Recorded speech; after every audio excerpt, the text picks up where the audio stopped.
Денеска е четврток, 19 февруари 2026 година. Јас сум Петар Петровски, ова се вестите на Македонскиот информативен центар со сеште во Линкон, Онтарио, Канада, на настаните што се случуваат во светот. Индиректните преговори помеѓу Иран и САД околу нуклеарната програма на Иран траат, но без успех. Додека преговорите траат, тензиите во Ортмутскиот теснац ескалираат, откако американската поморска воена флотила веќе се наоѓа во близина на Иран. Деновиве, иранската морнарица и иранската републиканска гарда одржуваат воени маневри близу носачот на авиони. Носачот на авиони Джералд Форд на 13 февруари 2026 година доби наредба од Пентагон да се упати кон Блискиот исток од крајбрежјето на Венецуела каде што се наоѓаше. Според известувањето на Associated Press, денеска се наоѓа кај Мароко, а упатното место на носачот на авиони Форд се Јордан и Израел. Растечките тензии помеѓу Иран и САД го принудија полскиот премиер Доналд Туск да го издаде срамно предупредување на сите полски државјани да го напуштат Иран во следните 72 часа. Исто така Германија го евакуира цивилниот персонал од својата база во Ирак, додека борбениот ешелон останува. Израел се подготвува за одбрана, од можни напади од Иран. Подготовка за можна војна прави и Иран, со што ги засилува одбраните на нуклеарните постројки, пренесува Associated Press. Порпорот на Кремљ Димитри Песков на денешната конференција за печатот изјави дека е забележена голема ескалација и тензија во Персискиот залив помеѓу САД и Иран. Понатаму, Русија повикува да надвладее разумот помеѓу двете страни и да се најде дипломатско решение за кризата. Според извештајот на Reuters, Русија и Иран имаат подпишано стратешко партнерство, но не и омрмен договор, пренесува Reuters. Денеска 19 февруари 2026 година од слобода е лишен Ендрю Монбатен Виндзор под сомневање дека наводно предал државни тајни на осудениот трговец со бела робија Џефри Епстин, кога бил назначен за висок трговски представник на Обединетото кралство. Во интервјуто што го даде поранешниот детектив на Скотланд Јард во пензија Майк Невил за Гебен Ньюз, ја објасни се истрагата што ќе се води против Ендрю Монбатен Виндзор. Истрагата ќе ја води главен инспектор за детектива од Метрополитанската полиција на Лондон. Потоа, сите негови документи, компјутери и сите електронски уреди ќе бидат вештачени од страна на тим на вештаци. Исто така се проверуваат и финансиските документи на Ендрю Виндзор Монбатен.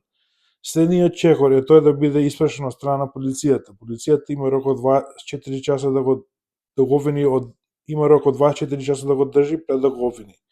Кога ќе се појави пред судијата, кој треба да му одреди кауци и други услови за да пуштен на слобода, или да му го продолжи притворот, но не да го ослободи обвинени, пренесува Great Britain News. Опозиционата АФД се очекува да оствари големи победи на регионалните избори низ Германија, кои треба да се одржат од март до мај. Се очекува АФД да добие и во германските работнички совети. Причината за подемот на АФД е тешката економска состојба во која се наоѓа германскиот автосектор, како и сегашната состојба на германската економија и општество воопшто, пренесува Reuters. Тест за политиката на италијанската премиерка Џорџија Мелони е референдумот за реформи во суството што се предложени од нејзиниот владин кабинет. Реформите кои се предлагаат од страна на сегашната влада на Мелони е да се полагаат посебни испити за судија и за јавен обвинител, кога сакаат да ги сменат нивните правни професии.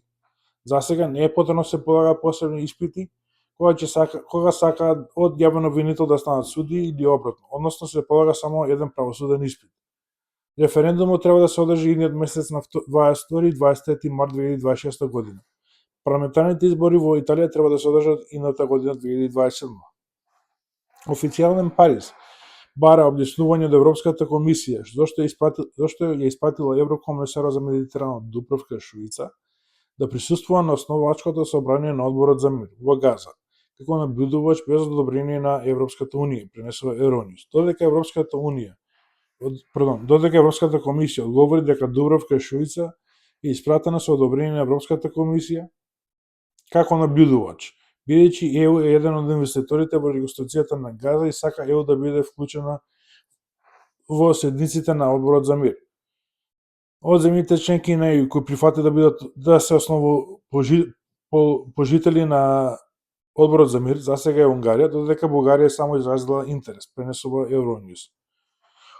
Овогодишен добитник на наградата Златно мече на 76-тиот меѓународен Берлински филмски фестивал е иранскиот режисер Џафар Панахи. На свечената церемонија за доделување на Златното мече, режисерот Панахи изјави дека нема да слави додека народот во Иран тагува за сите загинати за време на крвавото задушување на антивладините протести кои започна во декември минатата година низ улиците на Иран. Исто така Панахи изјави дека планира да се врати во Иран и во средината на март по одржувањето на Оскар. Пренесува Reuters. Додевме до крајот на ова издание на вести при Македонскиот информативен центар. Ако ви се допадна содржината на ова видео, кликнете на лайк, ако сакате да го споделите, кликнете на share. Поведете ако сакате да оставите коментар за ова видео и на крај, ако сакате да бидете известени за нови видеа на нашиот YouTube канал Macedonia Information Center, кликнете на subscribe. До следното гледање, довидување.